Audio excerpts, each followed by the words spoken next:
everyone's talking about AI, but most wholesalers still use it like a toy and not a tool. And in this video, I'm going to walk you through the 5 ways that we use AI in our business to get more deals, to sharpen our sales process, and to build better systems, even if you're not tech savvy. And we're not talking just theory. This is the exact way that I use AI in my 7-figure wholesale business to save time, to make more money, and to get more deals. So if you're tired of guessing and you're ready to start using it like a pro, then stick around. So let's go over the 5 tools every real estate wholesaler needs in 2025. And the reality is that you're losing deals by not using AI because you're going to become more efficient. And I'm going to show you how you can fix that. So most wholesalers waste a lot of time doing manual tasks that they could do with AI and automate things in seconds. And most are not using AI to the full capability because we don't know how to give it good enough prompts and context. So you got to be really good at that, which we'll go over. And the reality is like you don't need to be like a tech wizard. You just need to plug and play. And it's going to save you a ton of time. It's going to help you with your sales conversions. You're going to be more efficient, and it's going to help you with your overall lead flow. So the number one tool that I like to use on the ChatGPT is the sales manager prompt, right? So I have a prompt that says, "You're a sales manager for a real estate wholesaling company trained by Alex Ramosi and Jeremy Miner. Below is a transcript of a call with a seller. Please analyze the call and provide feedback in 4 sections. The overall quality score from 1 to 10.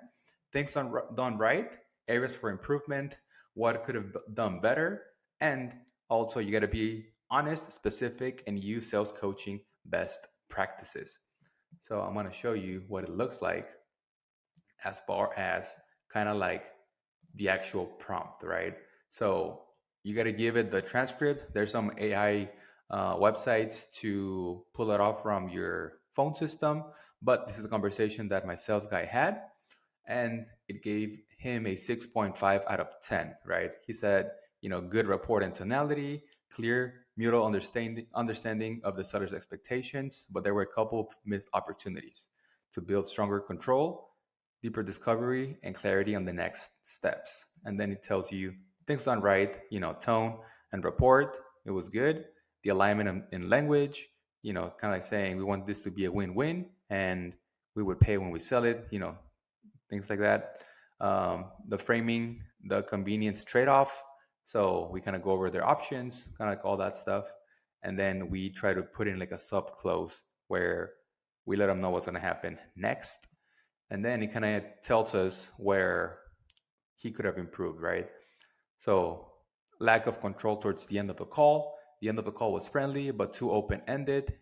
You let the seller dictate timing and next steps without locking in a specific follow-up. So that was one of the things. Too much will try language, basis like I'll try to get you this or that. Where I feel like sometimes we just need to set the right frame. It just depends on seller by seller basis. Because if we're doing like an MLS novation and not like a cash where we're trying to get them their price, this is when we say like, okay, we can try to get you price, but on our terms, right? And then it kind of gives some feedback on some things were like all over the place.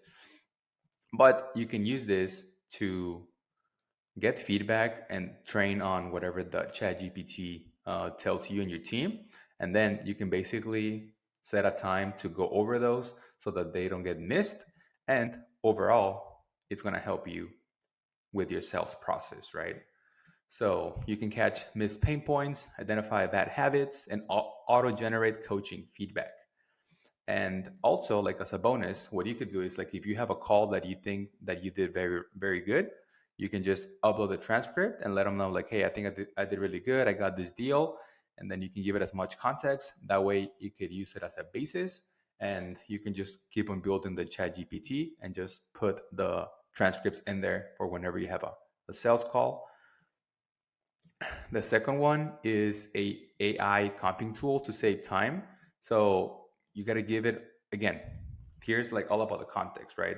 So you can create a chat GPT, you tell it what the market is, you can upload like recent sales, like in the whole area, depending on the year. But for example, you can do like whatever subject property it is, 123 Main Street, Houston, Texas, three bedrooms, two baths, 1,500 square feet, built in 1985, and then you gotta tell it about the condition or what it needs, and it does a really good job at estimating the rehab cost.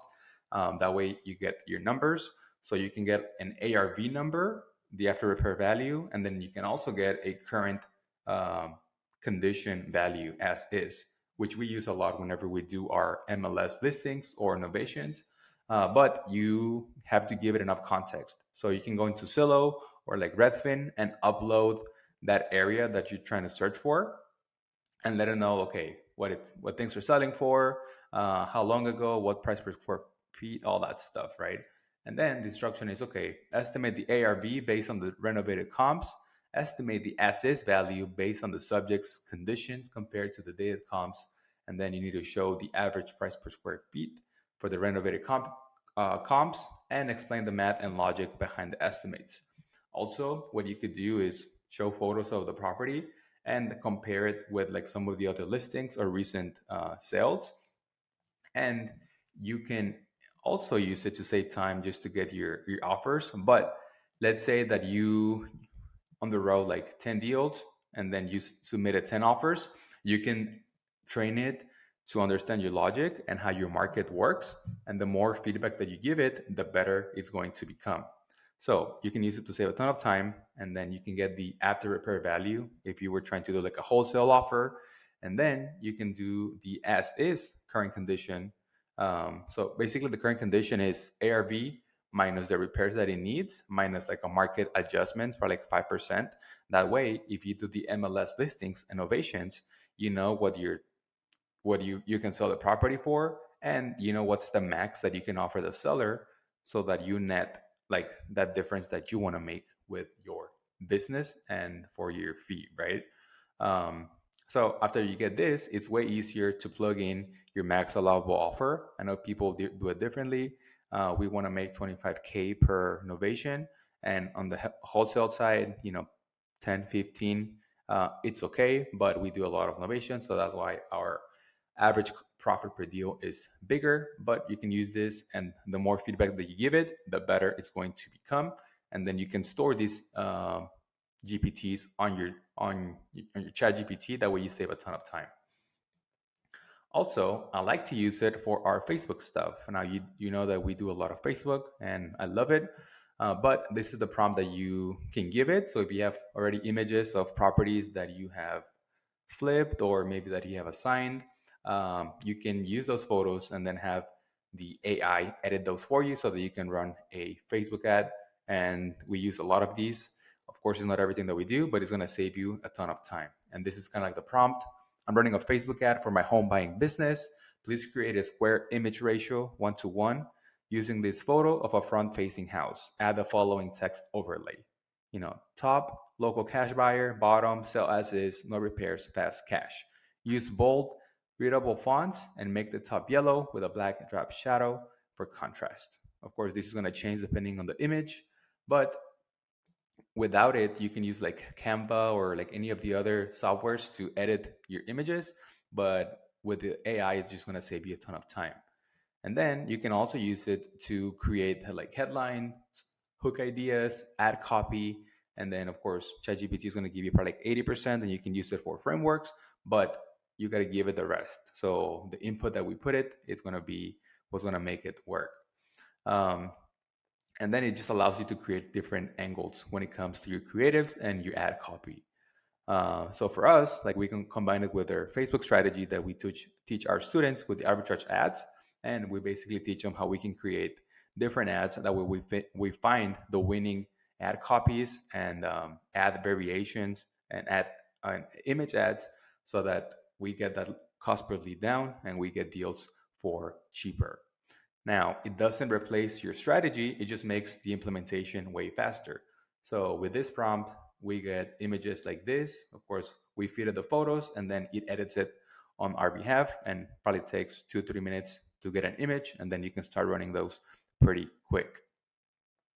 And then, like I said, you can use it to create like different hooks and different pain points depending on the motivation that you're trying to target.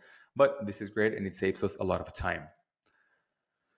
Now, also, you can use it for seller response on SMS. So a lot of the times you can give it enough context of what you're talking about with the sellers, and you know what angle you can try. So we use it to communicate with the seller to keep the conversation alive, build trust, and overcome resistance without being pushy.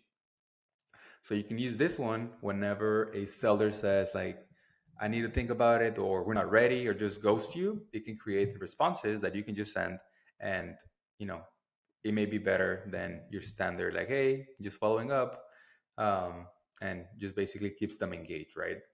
It also, like, if you don't know how to answer like a question or whatever, you can give it context, and then it can help you walk through those common objections or like a structure. And then of course you don't want to just copy and paste whatever ChatGPT says. Of course you want to change it, just make it sound human. But it also helps with your objection handling, and it saves a ton of time when it comes to like complex responses. That way you don't mess up the deal, right? So most wholesalers, they will give up after 1 to 2 replies.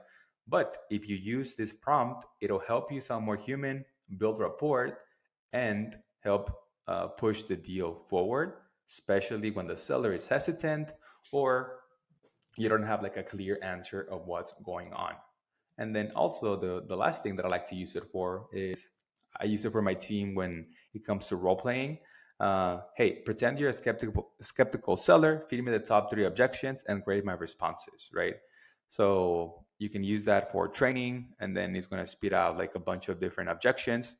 And then I think within that same sales manager GPT, you can ask it, okay, how would you respond to this if they told us this? And the more context that you give it, the better it's going to become, like I had said. So you don't need to be a AI dummy. You just got to use it, but you don't want to sound like a robot, right? So use AI, don't become AI. So the smart moves is use the AI to grade your seller calls and and spot missed objections. That way you can get better and can train your team to become better and have those objections handled. You can use it to write your ad copy and headline and different pain hooks for your ads.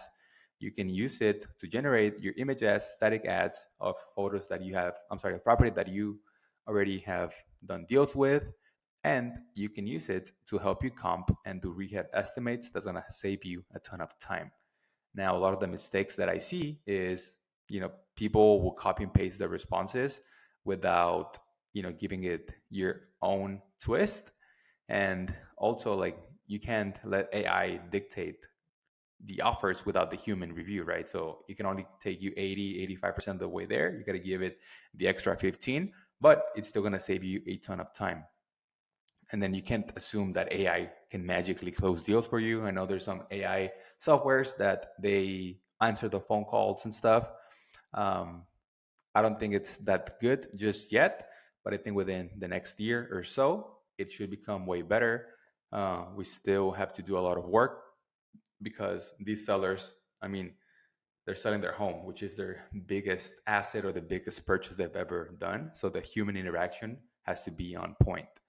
And then the thing with AI is you got to feed it good context, right? So if you don't give it any context, the response is going to be sucky. So you can blame it for the output if you don't give it good input. So you got to give it enough context and help it um, understand the situation. That way, it serves you better.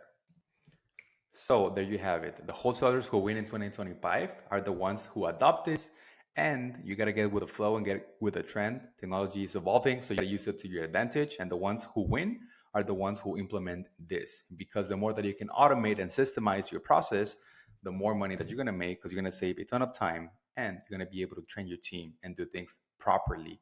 So if you need help implementing any of the things that I covered, book a call with me down below and watch this next video here. Remember to like, subscribe, and I'll catch you on the next video. Thank you.